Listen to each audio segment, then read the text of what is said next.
ફૂડનો તો બહુ સારો ઓવરઓલ બહુ સારો એક્સપિરિયન્સ રહ્યો, બટ ફૂડમાં સ્પેશિયલી બહુ સરસ ઘર જેવું ખાવાનું હોય છે, તો છોકરાઓ સાથે બી કોઈ પ્રોબ્લેમ નથી થતા, તો મસ્ટ આવો.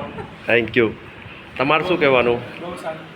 મજા કરો છો? હા. દર્શન કર્યા છે? હા, બધે કંઈ. અમારું મેનેજમેન્ટ કેવું લાગ્યું? હા, સારું સારું. Thank you. તમારા ટાઈમિંગ બી પરફેક્ટ લાગ્યા કે અમારે બહુ સારા દર્શન થયા યમનોત્રીના. Thank you. Thank you. બીજું એક વસ્તુ કે અમે જી જી દુબઈથી આવ્યા, છોકરા ત્યાં મોટા થયા, તો અહીંયા ખાસ તો બિસ્લેરી પહેલાંથી બિસ્લેરી વોટર પહેલાંથી અવેલેબલ હોય અને એ રીતે હાઇજીનિક હોય એટલે કોઈ પ્રોબ્લેમ ન આવે, છોકરા બીમાર ના પડે. Thank એક મોટો benefit. Thank you. Thank you sir.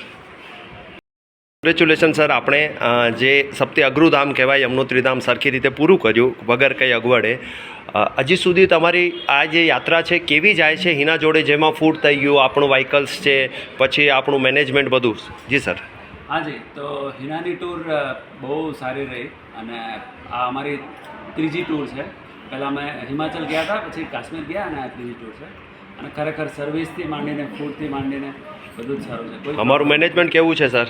Management બહુ સરસ અને બધી જગ્યાએ એકદમ ફ્રેન્ડલી સ્ટાફ હોય છે અને કોઈ જ પ્રોબ્લેમ નથી આવતો. Thank you.